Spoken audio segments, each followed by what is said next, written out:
नमस्कार, आदाब। Iron news में आप सभी का स्वागत है। Paschim Burdwan district Trinamool minority cell के प्रेसिडेंट सईद मोहम्मद अफरोज़ एक ऐसी शख्सियत जो किसी तारुफ के मोहताज नहीं। टीएमसी पार्टी का जब जिक्र आता है, कार्यकर्ताओं का जब जिक्र आता है, एक स्ट्रॉन्ग पर्सनैलिटी उभर कर सामने आती है। टीएमसी के एक गद्दावर नेता की शक्ल में उनका चेहरा जलवा अफरोज़ होता है। सईद मोहम्मद अफरोज़ जो हमारे और आपके सामने, हमारे और आपके बीच में मौजूद है। आदाब। आज किसी राजनीति पे बात नहीं होगी।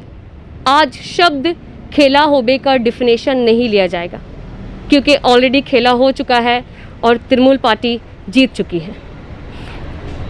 आज मैं जानना चाहूँगी, हर तरफ जीत का माहौल है, जश्न का माहौल है। बंगाल के कोने कोने से जश्न की आवाज़ें गूंज रही है। तो इसके बारे में मैं सईद मोहम्मद अफरोज़ साहब से ये जानना चाहूँगी कि जश्न का जो माहौल है, इसके बारे में क्या कहना चाहेंगे आप? देखिए, हमारे जो बूथ लेवल कार्यकर्ता हैं, सबों के अंदर बहुत ज़बरदस्त खुशी की लहर है, क्योंकि आज तकरीबन 2-3 महीने से जिस तरीके से बीजेपी वालों ने यहाँ का माहौल बना रखा था, यकीनन हमारी कार्यकर्ता जो हैं इससे लड़ाई में हम लोगों ने बीजेपी को हराया है। इसलिए कार्यकर्ता के अंदर एक ज़बरदस्त उत्साह है और वो लोग बहुत खुश हैं। जी, तो ये था जश्न का माहौल। एक और सवाल जो हमारी जनता जानना चाहती है वो ये है, इलेक्शन से पहले, 2021 विधानसभा इलेक्शन से पहले हर तरफ बीजेपी के प्रेस मीटिंग, रैली, हर रोज़ दूसरे पार्टी के कार्यकर्ता बीजेपी का झंडा थाम रहे थे। हर एक के ज़बान पे परिवर्तन होने का शब्द था। हर एक की ज़बान पे ये था कि इस बार मोदी सरकार। तो मैं ये जानना चाहूँगी कि इतना कुछ करने के बावजूद भी बंगाल में बीजेपी, यहाँ तक कि खुद हिंदुस्तान के प्राइम मिनिस्टर नरेंद्र मोदी जी, गृह मंत्री अमित शाह, इसके अलावा और भी दिग्गज नेता यहाँ पे बंगाल का दौरा किया उन्होंने, ताकि किसी भी तरीके से यहाँ की जनता को पार्टी में ला सके, यहाँ की जनता का दिल जीत सके। उन्होंने पूरी कोशिश की, लेकिन इन सब के बावजूद भी बीजेपी को हार का सामना करना पड़ा। तो इस बारे में मैं जानना चाहूँगी सईद अफरोज़ साहब से। देखिए, हम लोग तो शुरू से बोल ही रहे थे कि हम लोग 200 पार करेंगे। मैंने आपके साथ भी जब इलेक्शन से पहले बातचीत हुई थी तो मैंने कहा था कि बीजेपी दावा कर रही है, लेकिन 200 पार हम लोग करेंगे।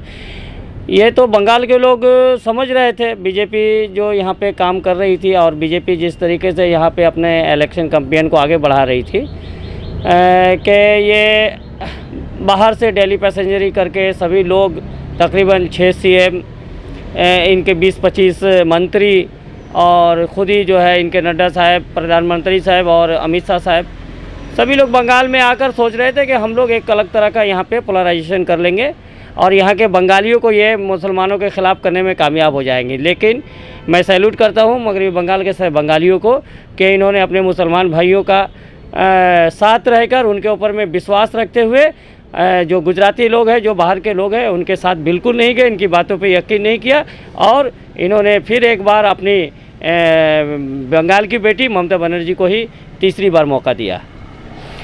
तो बंगाल की बेटी एक बार फिर से तीसरी बार ममता बनर्जी आई है। एक और सवाल जो है जनता जानना चाहती है कि बहुत ही तेज़ी के साथ इलेक्शन का वक्त जैसे जैसे करीब आ रहा था, बहुत ही तेज़ी के साथ लोग अपना झंडा परिवर्तन कर रहे थे, लोग दूसरे पार्टियों में कन्वर्ट हो रहे थे और हर एक की ज़बान पे यही था कि ये कहा जा रहा था कि इस बार कुछ अलग करते हैं, कुछ बदलाव करते हैं।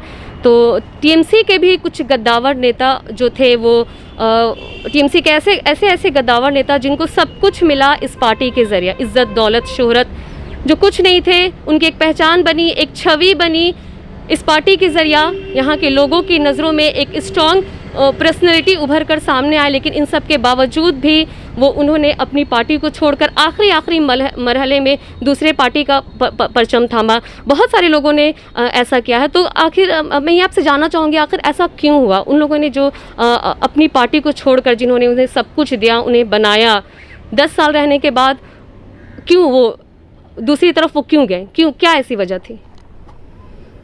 उन लोग जो भी लोग लास्ट आवर में टीएमसी का साथ छोड़े और बीजेपी में गए, पहली बात तो ये है कि बीजेपी जिन लोगों को भी हमारे बड़े नेता को, जिनको चार्टर्ड प्लेन करके राजीव बनर्जी को ले गई या शुभेंदु को ले गए, सभी की औकात इनको समझ में आ गई कि ये जब टीएमसी के झंडा और दीदी का ये लोग जो है ये पिक्चर दिखाकर, उनकी तस्वीर दिखाकर ये लोग बड़े नेता बने थे, और बीजेपी के पास इस तरीके के कोई नेता है नहीं जो इनको बड़ा नेता बना सके। लेकिन फिर भी बीजेपी इन लोगों पे सोच रही थी कि इन लोगों के जरिए हम बहुत बड़ा कोई काम कर देंगे और टीएमसी को हरा देंगे, ममता बनर्जी को यहाँ पे पीछे करने में हम कामयाब हो जाएंगे। लेकिन बंगाल की जनता बहुत बेहतर तरीके से जानती है, क्योंकि देखिए हमारे यहाँ जो मीर जाफ़र एक जो कैरेक्टर है, जो बहुत दिन पहले की बात है, बंगाल के लोग आज भी उसको रोज़ाना कहीं ना कहीं मीर जाफ़र को याद करते हैं। और जब भी कोई जो है अपने गलत काम करता है या किसी के साथ में गद्दारी करता है, किसी का साथ छोड़ता है, किसी को धोखा देता है, तो लोग बोलते हैं कि ये मीर जाफ़र के औलाद है।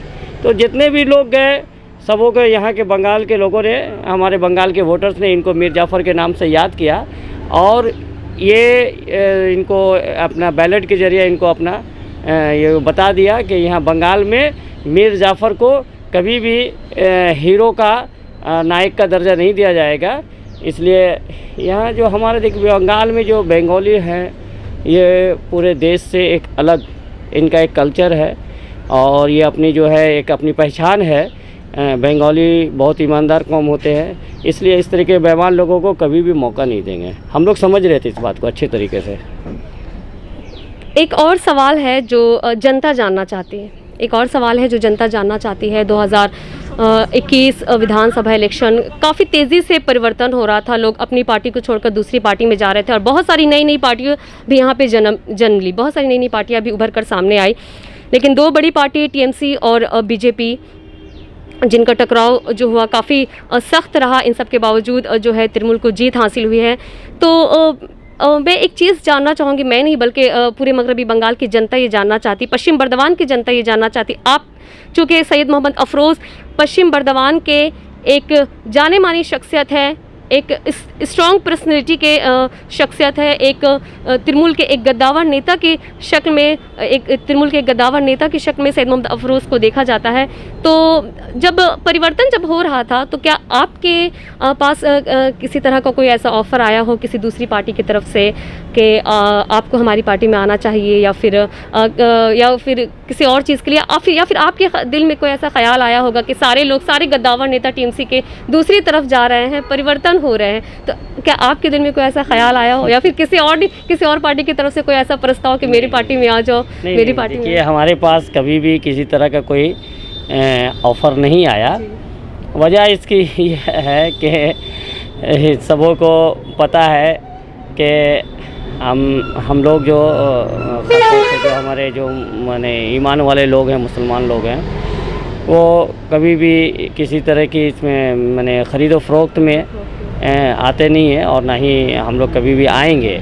देखिए दुनियावी जो भी मटेरियल है, ये सब जो भी पैसा बोलिए और जो भी इज़्ज़त शोहरत जो है, ये सब सारी दुनिया की चीज़ है। ये सब इंसान को एक दिन मर जाना है, बहुत कम दिनों की ज़िंदगी है इंसान की, और इंसान सिर्फ जो है अपने कामों से दुनिया में पहचाने जाएंगे। अगर हम गलत काम करेंगे तो हमारा जो है इसका आने वाले जनरेशन पे जो है इसका ख़राब असर पड़ेगा, और उनको कहीं ना कहीं उनको मुँह छुपाना पड़ेगा।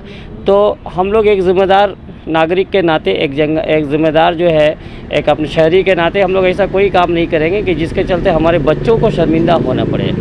तो देखिए पॉलिटिक्स करना अलग चीज़ है, पॉलिटिक्स के भी कई हिस्से होते हैं, इसके बहुत ही पॉजिटिव से है हिस्से हैं कि जिससे लोगों का बहुत सेवा किया जा सकता है, भला किया जा सकता है, लोगों का काम किया जा सकता है। हम लोग चाहते हैं कि उसी हिस्से को हम लोग पकड़कर हम लोग जो है जितने भी हो मौका मिले लोगों के काम करें, सेवा करें, इंसानियत की खिदमत करें। बाकी सब चीज़ जो है ये माने मटेरियलाइज हो जाता है, वो ख़त्म हो जाता है एक ना एक दिन, इसलिए बाकी चीज़ों को तो मैं खुद कभी अहमियत मैंने दिया नहीं है। जी, तो ये थे हमारे सैयद अफरोज़ साहब, पश्चिम बर्दवान डिस्ट्रिक्ट के तृणमूल माइनॉरिटी सेल के प्रेसिडेंट, जिनसे आज गुफ्तगू हुई है। जो किसी तारुफ के मोहताज नहीं। इसी तरीके से आपको देश विदेश की खबरों के साथ जोड़ते रहेंगे आयरा न्यूज़। मैं अपने साथी बिजी शिलाही के साथ।